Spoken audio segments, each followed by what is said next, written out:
Math solution पर एक बार पुनः आप सभी का स्वागत है। और आज हम 19 सितंबर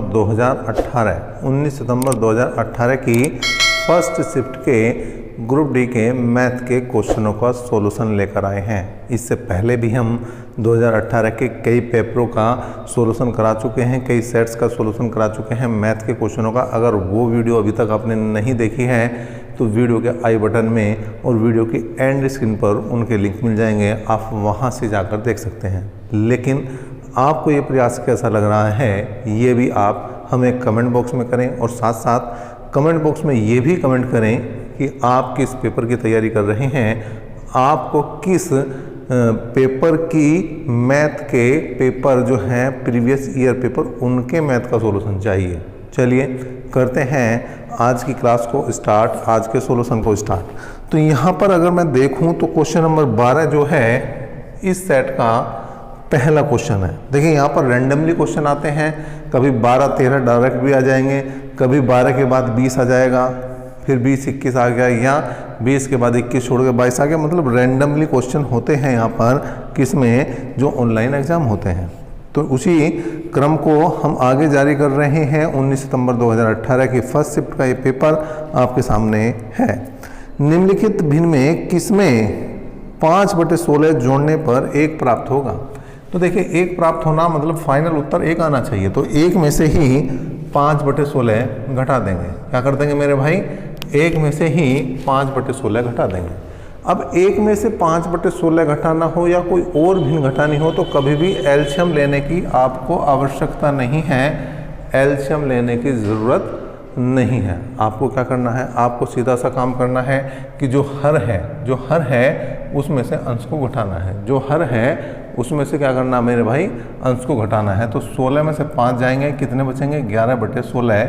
ये आपका आंसर आ जाना चाहिए, आंसर आ जाना चाहिए 11/16। लेकिन जो देखिए आप क्वेश्चन आपके सामने है, पहले ऑप्शन में 22/32 है, दूसरे में 6/8 है, तीसरे में 11/32 है और चौथे में 13/2 है। तो इस तरह से डायरेक्ट कोई भी ऑप्शन नहीं दिया। लेकिन अब इसके गुणांक को बढ़ाया जाए, पहले 2 से गुणा करी जाए ऊपर नीचे, फिर 3 से, ऐसे देखेंगे। तो यहाँ पर देखिए क्या है, 11 दूनी 22/16 दूनी 32, और ये ही ऑप्शन जो है इसका आंसर दिया है, पहला ही ऑप्शन यहाँ पर उत्तर बन जाएगा। अच्छा, कई बार क्या है कि हमें इतना टाइम नहीं रहता पेपर में कि हम भाई किससे भाग करें, किससे गुणा करें। तो उसके लिए मैं दूसरा तरीका आपको बता देता हूँ। क्या करना चाहिए, आप जब एग्ज़ाम में बैठे हों तब आपके पास जो है क्या अप्रोच होनी चाहिए क्वेश्चन को हल करने की, वो भी मैं यहाँ पर आपके लिए बता देता हूँ। देखिए उत्तर आया था हमारा कितना भैया, 11/16। अब या तो 11/16 होगा उत्तर, या उससे बड़ी संख्याएं होंगी, मतलब 11 से कोई बड़ी संख्या उसके गुणांक में हो सकती है। इसका मतलब 6 उत्तर नहीं हो सकता। अब 11 ऊपर है इसमें, लेकिन नीचे 32 है, या 11 के साथ 16 ही चलेगा, 11 के साथ 32 नहीं चलेगा। इसका मतलब ये भी गलत है और ये भी गलत है, ये बचेगा। पहला अप्रोच तो हमारा ये हो सकता है। दूसरा अप्रोच क्या हो सकता है भाई, दूसरे अप्रोच को हम क्या और किस तरह से करना चाहिए हमें, दूसरा ये है कि हम अंश से अंश को और हर से हर को भाग दें। क्या बताया मैंने, अंश से अंश को और हर से हर को भाग देने पर जहाँ पर सेम वैल्यू आ जाएगी वो उत्तर बनेगा। देखिए 11 से 22 को भाग करा 2 आया, 16 से 32 को भाग करा 2 आया। बिल्कुल ये ऑप्शन सही है। और किसी भी ऑप्शन को अगर भाग दोगे अंश को अंश से और हर को हर से, तो ये काम नहीं बनने वाला। तो 11 से 6 को तो भाग ही नहीं कर सकते। 11 कम 11 और 16 दूनी 32। देखिए ऊपर 1 आ रहा है, नीचे 2 आ रहा है। मैंने क्या बताया, सेम संख्या आनी चाहिए, गलत है। और यहाँ 11 से 13 को भाग नहीं लग सकती और 16 से 2 को भाग नहीं लग सकती। तो ये इस तरह से पहला ही ऑप्शन इसका सही बन गया है। नेक्स्ट क्वेश्चन की तरफ बढ़ते हैं और देखते हैं अगला क्वेश्चन जो है वो कौन सा है। तो यहाँ पर 16वां क्वेश्चन है। अगला क्वेश्चन यहाँ पर जो मैथ का आया है वो 16वां क्वेश्चन है। क्या है भाई, एक त्रिभुज ABC में DEF क्रम से 3 भुजाएं BC CA AB के मध्य बिंदु हैं BE और DF एक दूसरे को X पर काटती हैं। DE और CF एक दूसरे को y पर काटती हैं तो XY का मान बताना है। देखिए भाई यहाँ पर क्या दिया है इन्होंने दिया है A, B और C एक त्रिभुज है। इसमें कहा इन्होंने D जो है वो BC का मध्य बिंदु है, ठीक है जी। E जो है वो CA का मध्य बिंदु है और F जो है वो AB का मध्य बिंदु है। अब अगर इनको मिला दें तो एक नया त्रिभुज बन जाएगा अंदर। चलिए भाई आगे बढ़े। BE जो BE है ठीक है, और जो DF है DF जो है वो एक दूसरे को किस पर काट रहे हैं? X पर काट रहे हैं। किस पर काट रहे हैं भैया? X पर काट रहे हैं।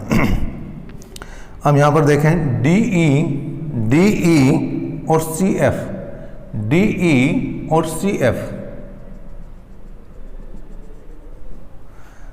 एक दूसरे को y पर काट रहे हैं, ठीक। तो XY बराबर किसके होगा?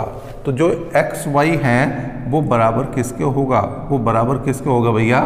देखिए इसकी ये आधी है, इसकी ये आधी है और इसकी भी आधी ये हो जाएगी, मतलब कुल मिलाकर ये 1/4 BC के बनेगा, 1/4 BC के बनेगा और यही इसका उत्तर भी होगा 1/4 BC। ऑप्शन नंबर 3 जो है यहाँ पर इसका सही बन जाएगा। मैं आपके लिए आंसर भी चेक कर देता हूँ, बिल्कुल सही है, ये आप याद भी कर सकते हैं। नेक्स्ट क्वेश्चन की बात करें और ये क्वेश्चन कौन सा है इस बार वो देखना पड़ेगा। देखिए यहाँ पर 16 के बाद अगर मैं बात करूँ जो मैथ का क्वेश्चन है यहाँ पर है क्वेश्चन नंबर 25। 25वां क्वेश्चन क्या है? एक ट्यूब किसी टैंक को 15 घंटे में भर सकती है। तली में रिसाव होने के कारण 20 घंटे में भरता है। यदि टैंक पूरा भरा हुआ हो तो रिसाव के कारण यह कितने समय में खाली होगा? देखिए जो पहला भरने वाला पाइप है उसे हमने A लिखा और वो भरता है 15 घंटे में। अब A भी चल रहा है और रिसाव को मैंने लिख दिया, जो छेद है उसे लिख दिया मैंने B। तो जब दोनों काम कर रहे हैं, टैंक भरने वाला पाइप भी काम कर रहा है और साथ साथ रिसाव भी काम कर रहा है, तो घंटे लग रहे हैं 20। अब ये नल टंकी का क्वेश्चन है, एलसीएम लेंगे भैया 30 आया, 15 दूनी 60, 30 नहीं 60 आया। तो यहाँ पर 15 चौका 60 और 20 तिया 60। हमें B की वैल्यू निकालनी है, हमें B की वैल्यू निकालनी है। टोटल काम 60 करने हैं। B की वैल्यू कब आएगी? जब इसमें से A घटेगा। भाई जब A में से मैं A - B घटाऊंगा तो A से तो A कैंसिल हो जाएगा भैया और बचेगा क्या? B बचेगा। तो यहाँ पर 4 में से 3 गए, 1 बचे, तो कुल मिलाकर 60 घंटे का यहाँ पर समय लगेगा। अगर टैंक पूरा भरा हुआ है तो छेद को खाली करने में यहाँ पर 60 घंटे का समय लगने वाला है। नेक्स्ट क्वेश्चन की बात करते हैं और ये क्वेश्चन आपके लिए जो है वो बन रहा है क्वेश्चन नंबर 27। क्वेश्चन नंबर 27 क्या है भाई? 27 उसने कहा ललिता एक फैशन बुटीक शुरू करने की योजना बना रही है। मतलब एक ब्यूटी पार्लर एक तरह से खोलने की योजना बना रही है। फैशन ब्यूटी का मतलब यहाँ पर कपड़ों का एक कुछ व्यापार करना चाह रही है और वह शुरुआती लागत के रूप में 20,000 रुपये निर्धारित करते हैं। मतलब उसे टोटल जो रकम शुरू में लगानी है वो 20,000 रुपये लगानी है। नीचे दी गई तालिका के आधार पर ज्ञात कीजिए कि उसके द्वारा किए जाने वाले अन्य खर्चों के लिए कितनी धनराशि बच जाएगी। देखिए यहाँ पर टेबल दी है। बिना सिले हुए कपड़ों पर वो 50% व्यय करती है और सिलाई में सहायक उपकरण पर जो है वो 20% व्यय करती है। तो शेष या अन्य खर्चों के लिए अन्य शेष क्या बच गया है वो देख लो भाई। 20,000 टोटल लागत है और यहाँ पर 50 और 20, 50 20 70 खर्च हो चुका है तो बचा है 30 बचा है तो 30% ही निकाल दो इसका भैया।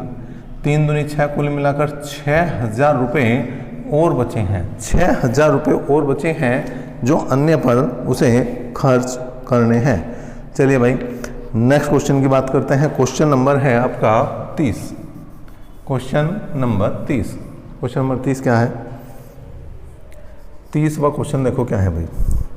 हिमांशु ने एक टी शर्ट इसके अंकित मूल्य से 20% छूट पर खरीदी। मतलब अगर 100 रुपये अंकित मूल्य है, 100 रुपये लिखा हुआ है, तो क्या करा इसने 20% छूट पर 80 में खरीद ली। सीधा सा हिसाब हो गया। परंतु इसे अंकित मूल्य पर बेच दिया, 20 में लाकर फिर वापस 100 में बेच दिया। मतलब लाभ कितने का हो गया? 20 पर।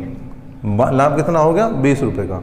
तो लाभ प्रतिशत बताना है आपको, लाभ प्रतिशत बताना। अब एक बात का ध्यान रखना, जो लाभ हुआ है 20 रुपये, जो लाभ हुआ है 20 रुपये, वो 100 पर नहीं हुआ, वो 100 पर नहीं हुआ, वो किस पर हुआ? 80 पर। क्योंकि 80 में मिली थी तो बट्टे में जाएगा 80 और गुणा हो जाएगा भैया परसेंटेज का 100। तो 20 चौका 80 और 25 चौका 100, तो कुल मिलाकर 25% यहाँ पर लाभ की बात रहेगी। आसान क्वेश्चन है, बहुत ज़्यादा मुश्किल मैं समझता हूँ ये क्वेश्चन नहीं है, और ना आपको इनमें कुछ दिक्कत भी आ रही होगी। नेक्स्ट क्वेश्चन की बात कर लेते हैं, और ये है आपका एक आयु का क्वेश्चन, क्वेश्चन नंबर 32। क्या है भाई? सूरज अपने बेटे अर्जुन से 3 गुना बड़ा है। सूरज जो है वो अर्जुन से 3 गुना बड़ा है। मतलब ये 1 है तो ये 3 है, इनका अनुपात ये हो गया भाई। 8 साल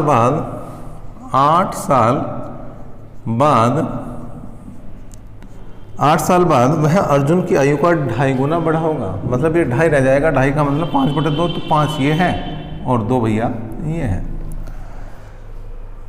तो अगले 8 साल बाद वह अर्जुन की आयु का कितने गुना होगा, ये आपको बताना है। पहले आयु निकाल लो भैया।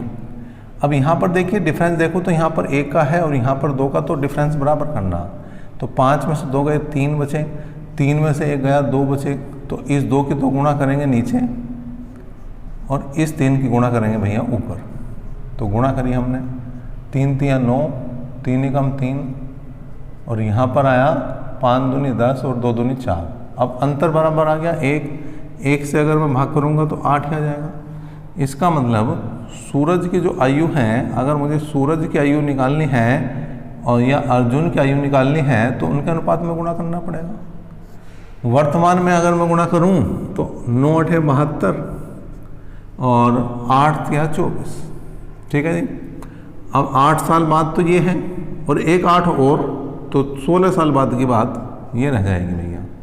अगर 16 साल बाद की बात करूं तो 6 और 2 8, ये 88 आ गया और ये कितना आ गया भैया? ये 40 आ गया। अब कितने गुना है ये कितने गुना है?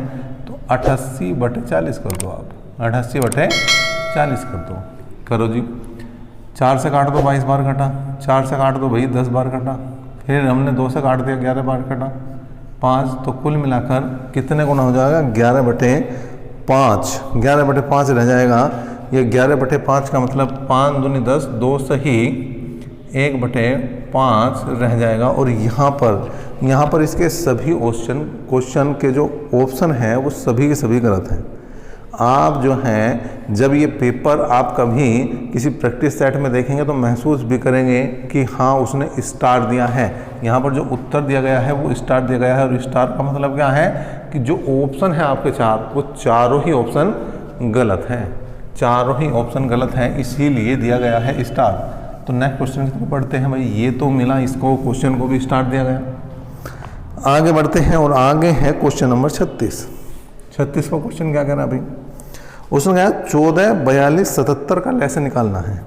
किसका?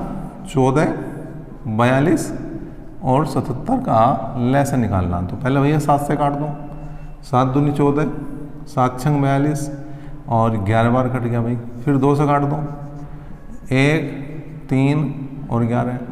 अब कुछ नहीं कटना, लैसे लेना, डायरेक्ट गुणा कर दो भाई।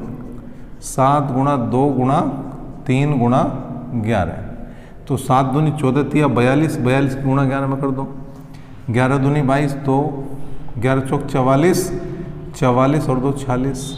ठीक है भाई, 462 पहले ही ऑप्शन में है। क्वेश्चन नंबर जो 36 है उसका पहला ऑप्शन बिल्कुल यहाँ पर सही होता हुआ। नेक्स्ट क्वेश्चन की बात करते हैं, और यहाँ पर अब क्वेश्चन देखते हैं कौन सा है। अगला मैथ का क्वेश्चन यहाँ पर क्वेश्चन जो है कुछ गैप के बाद है। हाँ, ये मिला क्वेश्चन एक और मैथ का, क्वेश्चन नंबर 44 है। 44 देखने को मिल रहा है हमें मैथ का क्वेश्चन। क्या है, यदि 200 पुरुष किसी भवन का निर्माण 1024 दिन में करते हैं तो उसी भवन का निर्माण 256 दिन में करने के लिए कितने पुरुषों की आवश्यकता होगी। मतलब 200 आदमी किसी काम को कर रहे हैं 1024 दिन में, ठीक है भाई। तो 256 दिन में कितने आदमियों की जरूरत पड़ेगी। आपके पास सूत्र है MDH/WR, इनमें 1 1 लगाओ और इधर MDH/WR लिख के और उसमें 2 2 लगा दो। इसका मतलब क्या है भाई, M for मैन मतलब आदमी, H for हावर मतलब घंटे, D for डे मतलब दिन, W for वर्क काम, R for रेंट मतलब मजदूरी कह दो एक तरह से, और W का मतलब यहाँ पर भार भी आ जाता है, वजन भी आ जाता है। तो ये चीज़ें हैं, जो चीज़ है वो रखो और हल कर दो भैया। करो हल भाई, किससे बनेगी बात। देखिए 4 से काट दो भाई, 4 से काटा हमने, 4 6 24, 4 चौक 16, 4 दूनी 8, 4 पंजे 20 और 4 6 24, ठीक है भाई। और हमने काट दिया ऐसे कितनी बार, अगर हम देखें तो ये 4 बार ही कट रहा है भाई। 4 चौक 16 का 6 कहाँ से लुका है, 4 6 24 और 1 25। इसका मतलब M बराबर आ गया 4 दूनी 8, 800 आदमियों की यहाँ पर ज़रूरत पड़ेगी अगर हम 256 दिन में इस काम को करना चाह रहे हैं। ऑप्शन नंबर 1 यहाँ पर सही होता हुआ। चलिए भाई नेक्स्ट क्वेश्चन की बात कर लेते हैं और देखते हैं अगला क्वेश्चन कौन सा है। ठीक है, अगला क्वेश्चन जो है वो 44 के बाद मैथ का कौन सा मिलने जा रहा है हमें, और ये है 50वां क्वेश्चन। देखिए भाई 66 को भाग करना है 67 से, -43 -17 -117 को भाग करना है 9 से गुणा 4 और फिर सभी ब्रैकेट। ठीक, तो बोर्ड मास का नियम पता है आपको, BOD MAS। तो पहले ब्रैकेट खुलेगा सबसे छोटा। अब छोटे में भी क्या है, भाग है, गुणा है और माइनस है, तो सबसे पहले भाग होगा। करो भाई भाग। ठीक है भाई, क्या करो भाग। तो यहाँ पर अगर मैं 117 को 9 से भाग कर दूँ तो 13 निम्मा 117, 13 बचेगा भाई, और गुणा 4 आ गया। अब उसके बाद क्या है भैया, गुणा होगी, क्योंकि भाग के बाद गुणा होती है, तो गुणा कर दो, कोई दिक्कत नहीं है। गुणा करिए हमने, तो 13 चौका 52, 17 -52। ठीक है भाई, अब 52 में से 17 घटा दो, माइनस के बचेंगे। ठीक है, माइनस माइनस हो जाएगा प्लस, 12 में 7 जाएंगे 5 और 4 में से 1 जाएंगे 3, कुल मिलाकर स्थिति बनी है। या 66 को भाग करना है 67 से और माइनस कितना आया भाई, 5 और 3 8, या आ गया 78 आपका। ठीक है भैया, और अगर यहाँ पर 66 को भाग करना पड़ेगा तो किससे, माइनस से भाग करना पड़ेगा, और कितनी बचेंगे भाई, ये 11 बचेंगे। तो 11 6 66 कुल मिलाकर माइनस के 6 जो है वो आंसर बन जाएगा, और माइनस के 6 पहले ही ऑप्शन में है। तो इस तरह से पहला ही ऑप्शन यहाँ पर बिल्कुल सही जाएगा। नेक्स्ट क्वेश्चन की बात करते हैं। क्वेश्चन नंबर 51 है, देखिए आपके लिए क्वेश्चन नंबर 51। समीकरण दी है 5 + √2 x² - 4 + √5 x + 8 + 2 √5 बराबर 0, और इसके मूल दिए हैं अल्फा बीटा। अल्फा बीटा दिए मतलब मूलों का योगफल की अगर बात करूं तो -b/a होता है। -b ये है तो माइनस इसके साथ भी है तो माइनस माइनस प्लस हो जाएगा। 4 + √5 बटे 5 + √2। ठीक है भाई, और अगर मैं मूलों के गुणनफल की बात करूं तो c/a, c मतलब जो कांस्टेंट है वो अपॉन जो x² का गुणांक है वो, तो 8 + 2 √5 बटे 5 + √2। ठीक, अब वैल्यू किसकी निकालनी है मेरे भाई मेरे चांद? वैल्यू निकालनी है 2 अल्फा बीटा बटे अल्फा प्लस बीटा की। ठीक है भाई, तो 2 अल्फा बीटा की वैल्यू है 8 plus 2 root 5 upon 5 plus root 2 और अपॉन में आ जाएगा 4 plus root 5 upon 5 plus root 2। Cancel हुआ ये, ऊपर से कॉमन ले लिया, कितना 2 पहले से ही था तो 2 दूनी 4 हो गया, अंदर बचा 4 प्लस रूट 5।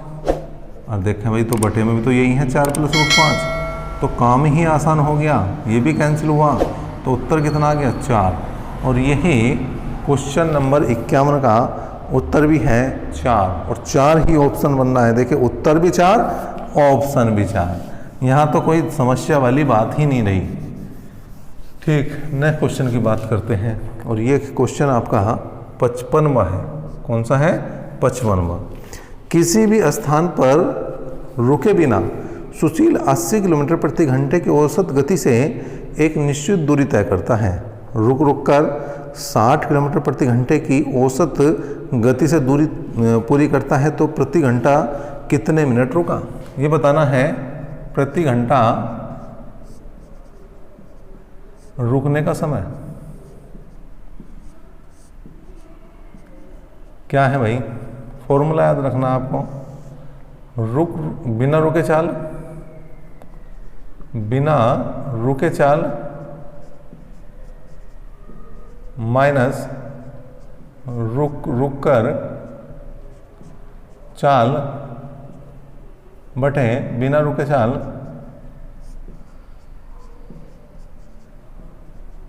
गुणा 60, और ये उत्तर आएगा भैया आपका मिनट में।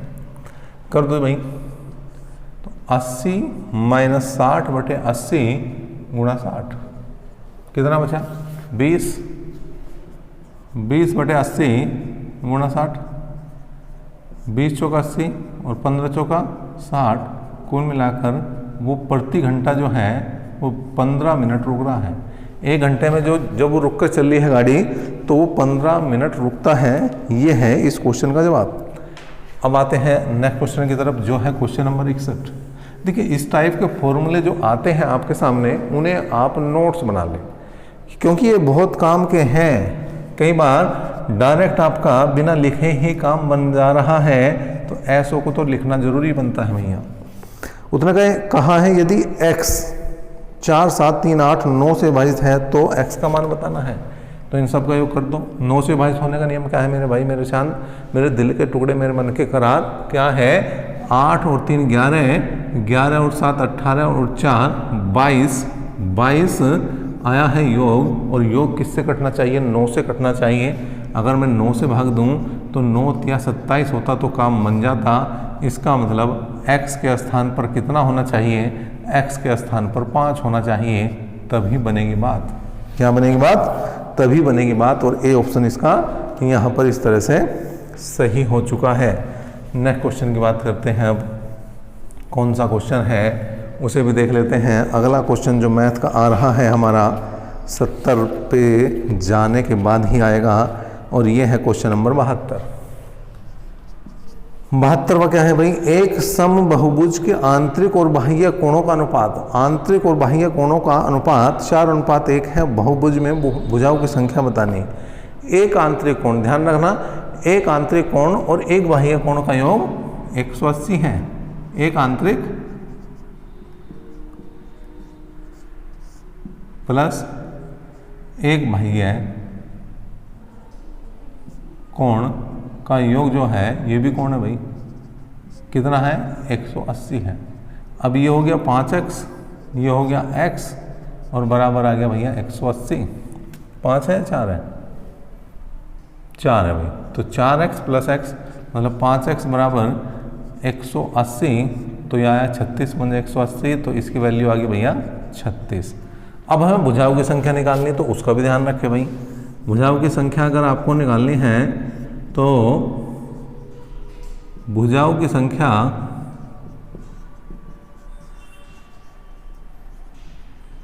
बराबर है 360 बटे एक आंतरिक कोण। सॉरी कौन सा था भाई, आंतरिक कोण है यहाँ पर या बाह्य कोण है, ठीक है, एक बाह्य कोण, एक बाह्य कोण, ठीक है भाई। तो 360 बटे 36 और यह आ जाएगा भैया 10 डिग्री का, सॉरी 10 भुजाएं हैं, ये भुजाएं कितनी हैं, ये 10 भुजाएं हैं, ठीक। मतलब अगर आपके पास एक आंतरिक कोण है तो आप उसको 180 में से घटाकर बाह्य कोण पर जा सकते हैं।